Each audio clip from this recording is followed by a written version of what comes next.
सभी को जय Shri Krishna. Astro Galaxy platform पे आप सभी का स्वागत है। सबसे पहले आप सभी को मेरी ओर से और एस्ट्रो गैलेक्सी प्लेटफॉर्म की तरफ से एडवांस में अक्षय तृतीया की बहुत बहुत बहुत शुभकामनाएं। तो हम आज के वीडियो में अक्षय तृतीया के बारे में समझेंगे और अक्षय तृतीया पर आप क्या क्या कर सकते हैं, ऐसे कौन से शास्त्रोक्त उपाय हैं जो अक्षय तृतीया पे करे जा सकते हैं और आपको करने चाहिए। ये जानकारी मैं आपको 3 वीडियोस के पार्ट में दूंगा। आज फर्स्ट पार्ट है जिसमें हम मुहूर्त और दान के महत्व के बारे में समझेंगे कि अक्षय तृतीया का कौन सा मुहूर्त है, अक्षय तृतीया में आपको किन किन वस्तुओं का दान करना चाहिए और ओवरऑल अक्षय तृतीया का महत्व क्या है शास्त्रों में, इसके बारे में आज हम समझेंगे। और नेक्स्ट वीडियो में मैं आपको अनुष्ठान के बारे में बताऊंगा कि कौन कौन से अनुष्ठान किस किस प्रकार से करे जा सकते हैं अक्षय तृतीया वाले दिन। तो ऐसे 3 वीडियोस हैं जिसका ये फर्स्ट पार्ट है। तो चलिए, सबसे पहले अक्षय तृतीया का मुहूर्त क्या है इस साल। 2023 में जो अक्षय तृतीया आ रही है वो 22 तारीख शनिवार को है और 22 तारीख शनिवार को पूरा दिन और अगले दिन यानी कि 23 तारीख सुबह 5:30 बजे तक आप अक्षय तृतीया मना सकते हैं। मैं फिर से रिपीट करता हूँ, 22 सैटरडे अक्षय तृतीया पूरे दिन रहेगी और 23 मॉर्निंग 5:30 तक अक्षय तृतीया का मुहूर्त है। अब इस अक्षय तृतीया में, वैसे तो अक्षय तृतीया में आपको किसी मुहूर्त को देखने की आवश्यकता नहीं होती है, लेकिन फिर भी अगर आप और स्पेसिफाई करना चाहते हैं, अगर आप ये चाहते हैं कि आप अक्षय तृतीया जो कि ऑलरेडी इतना शुभ दिन है उसमें भी आप एक और शुभ मुहूर्त में पूजा पाठ, अनुष्ठान, दान इत्यादि करें, तो वो जानकारी अब मैं आपको दे रहा हूँ। अक्षय तृतीया वाले दिन में 2 बजे आप पूजा पाठ अनुष्ठान का संकल्प लें। 2 बजे का जो मुहूर्त है वो विशेष है। अगर 2 बजे आपसे संभव नहीं हो पा रहा है तो आप पूरे दिन में कभी भी पूजा पाठ कर सकते हैं, लेकिन प्रयास करिए कि 2 बजे किसी न किसी अनुष्ठान की शुरुआत, या अगर आप अनुष्ठान नहीं कर रहे हैं तो घर ही में जो आप पूजा करते हैं अक्षय तृतीया वाले दिन, वो आप दिन में 2 बजे करें। उसके बाद जो रोहिणी नक्षत्र में चंद्रमा का प्रवेश होगा, इस दिन शनि रोहिणी योग भी है जो कि बहुत शुभ योग है। तो 11:30 बजे रात को रोहिणी नक्षत्र में चंद्रमा का प्रवेश होगा। ये टाइम थोड़ा आगे पीछे हो सकता है पंचांगों के अनुसार, बट 11:30 बजे के आसपास ये प्रवेश हो चुका होगा। इसके पहले कृतिका नक्षत्र है और 11:30 बजे के बाद जो है वो रोहिणी नक्षत्र है।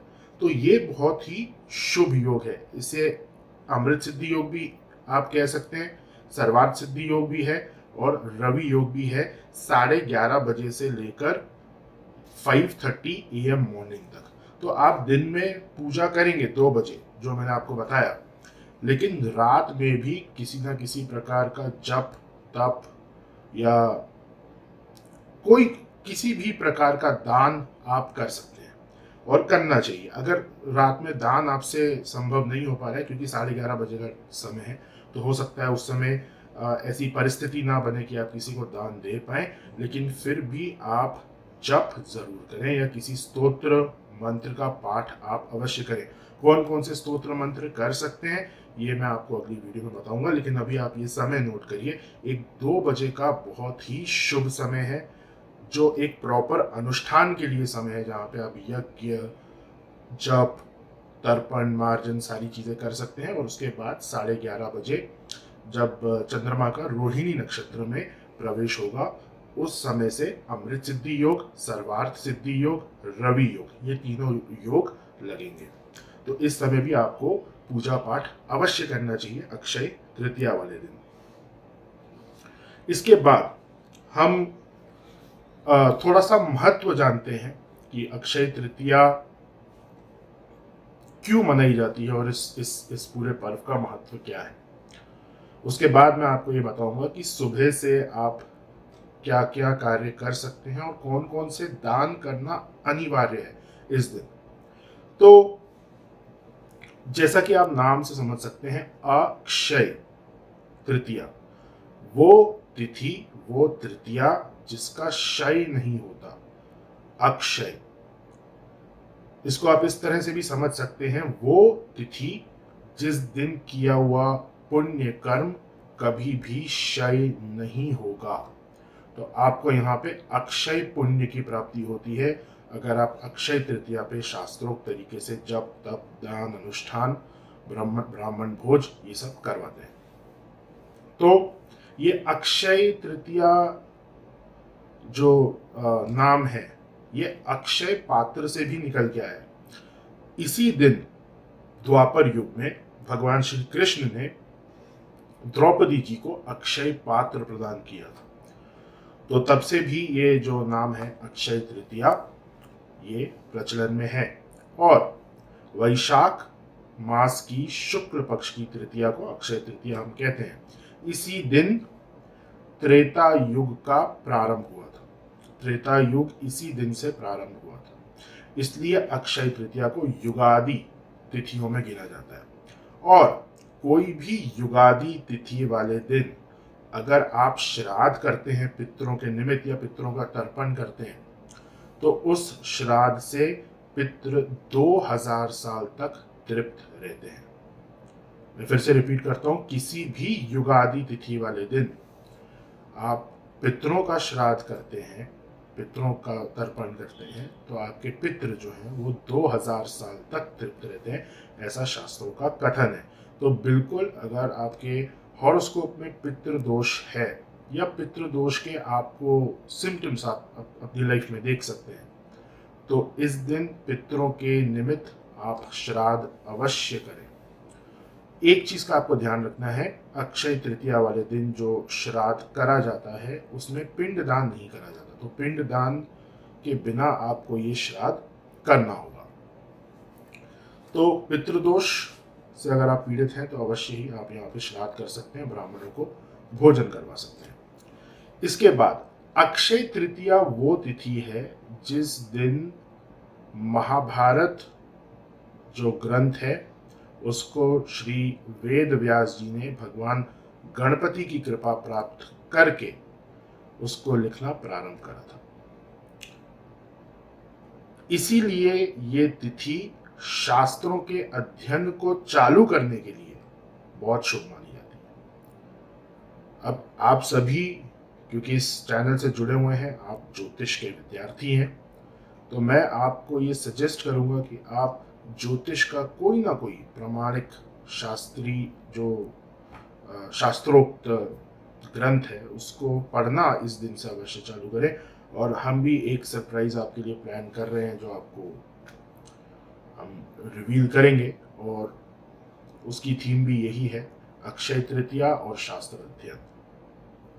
तो ये एक बहुत ही महत्वपूर्ण पॉइंट है। अगर आपके घर में बच्चे हैं, अगर आप उनकी पढ़ाई चालू करवाना चाहते हैं तो भी इस तिथि से आप चालू करवा सकते हैं, बहुत शुभ है। दूसरा, मैं आपको पर्सनली ये प्रोत्साहित करूंगा कि ठीक है आप अपने घर में बच्चों की पढ़ाई चालू करवाइए, लेकिन इस दिन से आप उनको किसी न किसी प्रकार से शास्त्र अध्ययन भी चालू करें। ये बहुत सारी पुस्तकें ऐसी आती हैं जो छोटे बच्चों के लिए है, जिसमें चित्र और एक बहुत ही एंटरटेनिंग वे में शास्त्रों को समझाया जाता है। आप वैसी बुक्स लेकर आइए और अपने बच्चों को अक्षय तृतीया वाले दिन दीजिए और उनको ये बोलिए, आप उनको थोड़ा सा मोटिवेट करिए कि वो उस शास्त्र को पढ़ना चालू करें। इसके बाद अक्षय तृतीया के दिन आप कौन कौन सा दान कर सकते हैं। देखिए, दान यहाँ पे करना अनिवार्य है। क्यों अनिवार्य है? बिकॉज जैसा मैंने आपको बताया, इस दिन आप कुछ भी करते हैं, कुछ भी पुण्य का काम आप करते हैं और वो आपका पुण्य का जो कर्म है वो अक्षय हो जाता है, उसका कभी क्षय नहीं होगा। तो शास्त्रों में दान से बड़ा पुण्य और कोई नहीं है। किसी भी सत्पात्र व्यक्ति को या सत्पात्र ब्राह्मण को इस दिन आपको अवश्य ही दान करना चाहिए। तो आप यहाँ पे क्या क्या दान कर सकते हैं? सबसे पहले जो सबसे जरूरी है और पूरे वैशाख मास में जो एक दान सर्वश्रेष्ठ कहा गया है वो है जल कुंभ का दान, यानी कि एक मटके का दान जिसके अंदर जल भरा हो, उसकी विधिवत पूजा करके किसी सत्पात्र ब्राह्मण को या किसी जरूरतमंद को आप अवश्य ही दान करिए। आप सार्वजनिक तौर पे प्याऊ जो होते हैं जहाँ पे सब लोग जाकर पानी पी सकते हैं, वैसा एक जल कुंभ भी आप दान कर सकते हैं। इसका महत्व बहुत अधिक है और अक्षय तृतीया वाले दिन अगर आप ये दान करते हैं तो इसका महत्व और अधिक हो जाता है। अक्षय तृतीया पे मान लीजिए आप नहीं कर पा रहे, फॉर कोई ऐसी सर्कमस्टेंस हो गई जिसके कारण आप नहीं कर पा रहे हैं, तो पूरे वैशाख मास में आप कभी भी जल कुंभ का दान कर सकते हैं। और ये एक बहुत ही छोटा सा दान है, लेकिन इसका जो शास्त्रों में महत्व है वो बहुत अधिक है। तो अवश्य ही आप प्रयास करिए कि अक्षय तृतीया वाले दिन जल कुंभ का दान आप अवश्य करें। इसके बाद अनाज, गेहूं, चना और सत्तू, अनाज का दान करिए, गेहूं का दान करिए, स्पेसिफिकली अनाज के अंदर गेहूं की महत्वता है इस दिन। चने का दान करिए और सत्तू का दान करिए। यहाँ पे सत्तू अनिवार्य है, सत्तू का आप दान करेंगे तो वो इस दिन बहुत शुभ माना जाता है। इवन इस दिन भगवान को सत्तू का भोग भी लगाया जाता है।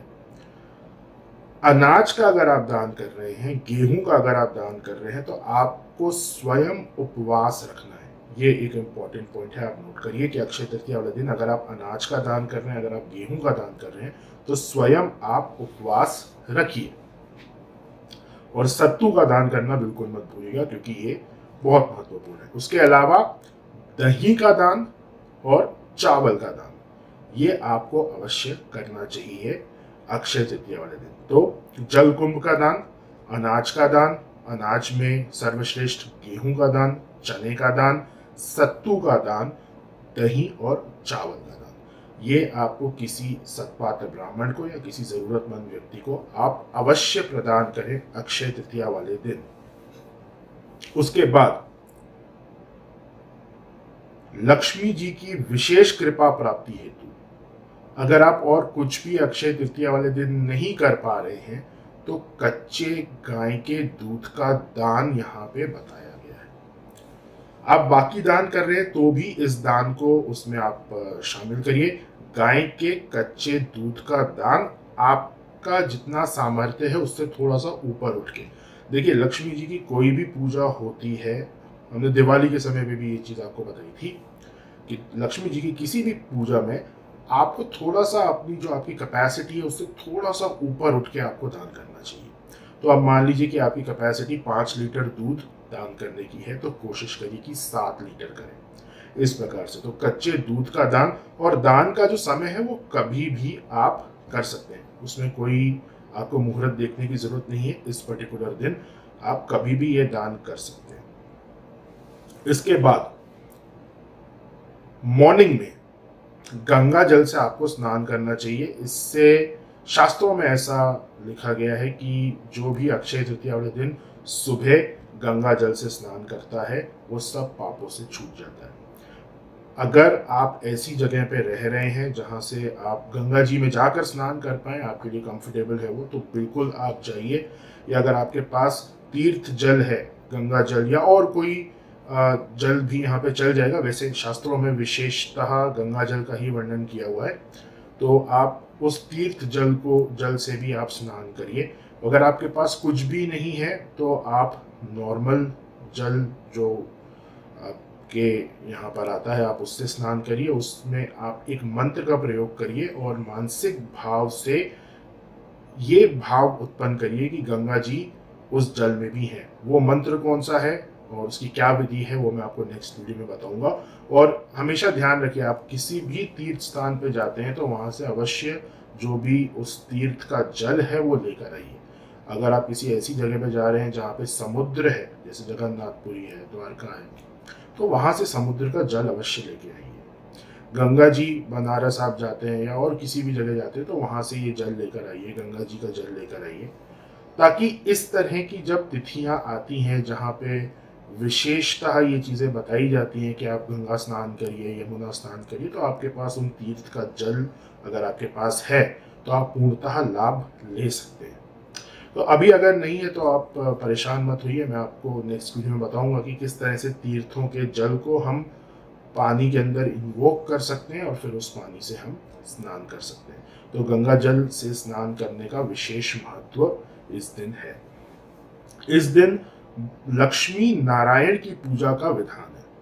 तो बहुत सारी ऐसी तिथियां आती हैं जहाँ पे हम लक्ष्मी जी की अकेले पूजा करते हैं, मतलब प्रधान देवी हमारी लक्ष्मी जी होती है। हमेशा जब भी लक्ष्मी जी की पूजा होगी तो विष्णु भगवान की पूजा साथ में होती ही है, लेकिन पूजाओं में भी, अनुष्ठानों में भी प्रधान देवी या देवता होते हैं। तो जैसे लक्ष्मी जी की पूजा हम कर रहे हैं तो विष्णु जी की पूजा साथ में होगी, बट वहाँ पे प्रधान देवी लक्ष्मी जी कहलाती है।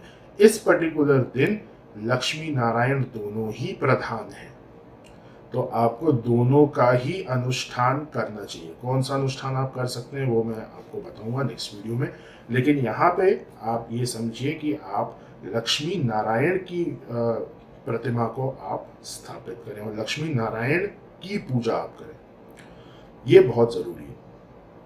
इसके बाद आप भगवान को भोग इस दिन किस चीज का लगाएंगे? लड्डू और खीर का, जो शास्त्रों में लिखा हुआ है कि इस दिन खीर और लड्डू का भोग भगवान को अर्पित करा जाता है। तो ये आपको अवश्य बनाना चाहिए और भगवान को अर्पित करने के बाद इसका दान भी आप कर सकते हैं और आप स्वयं भी इसे प्रसाद के रूप में ग्रहण कर सकते हैं।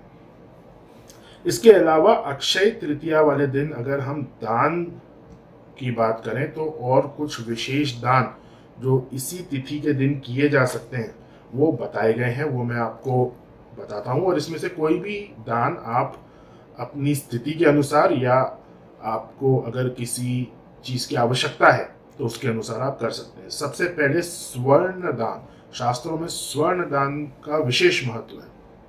और अक्षय तृतीया वाले दिन, अक्षय तृतीया एक ऐसा दिन है जहाँ पे विशेषतः स्वर्ण दान किया जाता है। स्वर्ण दान किस प्रकार से करते हैं? स्वर्ण आप खरीदे भी, जैसा आप सब लोग जानते हैं कि अक्षय तृतीया वाले दिन आपको स्वर्ण खरीदना चाहिए। आप स्वर्ण खरीदें और थोड़ा सा स्वर्ण जो आपने खरीदा है उसमें से आप दान भी करें किसी सत्पात्र ब्राह्मण को या किसी जरूरतमंद को। तो स्वर्ण दान अति आवश्यक है इस दिन, अगर आप कर पाए तो। अब स्वर्ण दान करने से यहाँ पे शास्त्रों में ये बताया गया है कि आपको फाइनेंशियल प्रॉस्पेरिटी पूरे साल मिलेगी। स्वर्ण दान फाइनेंशियल प्रॉस्पेरिटी के लिए। तो यहाँ पे मैं आपको जो जो दान अब बता रहा हूँ वो आपको खुद के लिए भी खरीदना है और दान भी करना है, दोनों ही चीजें यहाँ पे। दूसरा है चांदी का दान, धातु में। चांदी के दान से अगर आपको किसी भी प्रकार का हेल्थ इशू है, हेल्थ इशू से अगर आप रिकवर करना चाहते हैं तो चांदी की कोई वस्तु आप अक्षय तृतीया वाले दिन खरीदें खुद के लिए, और एक चांदी की वस्तु आप दान भी अवश्य करें। खासकर अक्षय तृतीया से एक दिन पहले जुपिटर बृहस्पति मेष राशि में प्रवेश कर रहा है। अगर वो गोचर आपके लिए सूटेबल नहीं है तो भी इन दानों को करके आप उसके मेलेफिक प्रभाव को कुछ हद तक कम जरूर कर सकते हैं, क्योंकि ये एनर्जी जो है बृहस्पति की 1 साल तक रहने वाली है। इसके बाद कांसे के दिए आप खरीदें, और यहाँ स्पेसिफिकली दियों के लिए ही बोला गया है और किसी आर्टिकल के लिए नहीं। तो कांसे के बने हुए दिए आप खरीदें और उन दियों का आप दान भी करें। इससे आपके पूरे परिवार में प्रॉस्पेरिटी और अबंडेंस रहती है, ऐसा शास्त्र कहते हैं। इसके बाद हल्दी कुमकुम कोशिश करिए कि आप ओरिजिनल हल्दी और ओरिजिनल कुमकुम खरीदें अगर आपको प्राप्त हो पाए। और आप अपने मंदिर के लिए खरीदें और 2 पैकेट आप दान भी करिए। इस दान से आपको आपके परिवार में अगर कोई फीमेल से रिलेटेड कोई इश्यू चल रहा है, हो सकता है घर की जो फीमेल्स हैं उनकी हेल्थ अच्छी नहीं रह रही हो या कुछ भी हो, तो वो प्रॉब्लम्स आपकी सॉल्व हो जाएंगी। फिर फूलों का दान आप यहाँ पे करिए। फूल आप अपने मंदिर के लिए भी खरीदिए और दान भी करिए। इससे आपको सामाजिक सम्मान और प्रतिष्ठा की प्राप्ति होती है, और खासकर आपकी जो जिंदगी है वो उसमें कुछ रस आपको महसूस होगा कि आपकी जिंदगी में किसी ना किसी कोई ना कोई ऐसा रस जिसकी कमी थी वो अब पूरी हो रही है। आपकी लाइफ और ज़्यादा एक तरह से आप समझ सकते हैं कि एंटरटेनिंग हो जाएगी। जो एक नीरस जीवन है उसमें एक स्पार्क आ जाएगा। तो इस प्रकार से फूलों के दान की महिमा यहाँ पे बताई गई है। अगर आपको बच्चों से रिलेटेड कोई प्रॉब्लम है, जैसे अगर कोई कंसीव नहीं कर पा रहा है या प्रेगनेंसी में किसी भी प्रकार की प्रॉब्लम है, तो यहाँ पे कोई भी पके हुए फल का दान बताया गया है। किसी भी फल का दान आप कर सकते हैं जिसमें बीज हो और वो फल पूर्णतः पका हुआ हो, तो उस फल का दान आप यहाँ पे कर सकते हैं। पान सुपारी का दान भी यहाँ पे शास्त्रों में बताया गया है, स्पेसिफिकली उन लोगों के लिए जिनके ऊपर कोई ना कोई कोर्ट केस या गवर्नमेंट की कोई प्रॉब्लम चल रही है। तो उन लोगों के लिए बोला गया है कि आप पान सुपारी का दान करें। और किताब का दान, अगर आप ज्ञान प्राप्ति चाहते हैं तो आप किताब अपने लिए भी कोई पुराण या किसी भी प्रकार से शास्त्रों से आपको जुड़ना है तो आप अपने लिए भी कोई किताब खरीदें और उस किताब का दान भी आप अवश्य करें, अगर आप ज्ञान की प्राप्ति चाहते हैं तो इस प्रकार से जितने भी दान मैंने आपको बताए हैं, कोशिश करिए कि आप ये सारे दान करिए। बिल्कुल आपको इस फेस्टिवल के कोर तक अगर जाना है तो ये दान का ही फेस्टिवल है, दान और जप का। तो कोशिश करिए कि सारे दान आप करिए। अगर नहीं कर सकते तो आपसे जो दान आप जिस दान को करने के लिए सामर्थ्य है आपके पास, वो दान आप अवश्य करिए। लेकिन दान आपको इन्हीं में से करना है जो लिस्ट मैंने आपको इस वीडियो में बताई है। और दान करने का कोई विशेष समय नहीं है, दान आप कभी भी कर सकते हैं। पूजा और अनुष्ठान के लिए वैसे तो पूजा और अनुष्ठान भी पूरे दिन में आप कभी भी कर सकते हैं, अक्षय तृतीया में मुहूर्त देखने की आवश्यकता नहीं होती है। लेकिन फिर भी और ज़्यादा अधिक प्रभाव के लिए जो मैंने आपको 2 मुहूर्त बताए हैं, दिन में 2 बजे और रात्रि में 11:30 बजे, तो जो आपका एक बड़ा अनुष्ठान होगा जिसमें यज्ञ और तर्पण मार्जन ब्राह्मण भोज ये सारी चीज़ें हैं, ये आप दिन में 2 बजे करिए। और अगर आप खुद स्वयं जप करना चाहते हैं तो वो आप रात्रि में कर सकते हैं। 11:30 बजे का जो मुहूर्त है, 11:30 बजे से लेकर सुबह 5:30 बजे तक, तो ये इसमें आप कभी भी 11:30 से 12:30, 11:30 से 1:30 बजे, 2 बजे तक आप अपने शक्ति के अनुसार आप कर सकते हैं। तो ये थोड़ा सा ब्रीफ में मैंने आपको बताया कि अक्षय तृतीया का महत्व क्या है, अक्षय तृतीया के मुहूर्त क्या है और अक्षय तृतीया वाले दिन हमें किन किन वस्तुओं का दान करना है। नेक्स्ट वीडियो में हम अनुष्ठान के बारे में डिस्कस करेंगे और उसके अगले वीडियो में मैं आपको भगवान कृष्ण की सेवा इस दिन किस प्रकार से करी जाती है वो मैं आपको बताऊंगा। तो सभी को जय श्री कृष्णा और अक्षय तृतीया की आप सभी को बहुत बहुत बहुत शुभकामनाएं।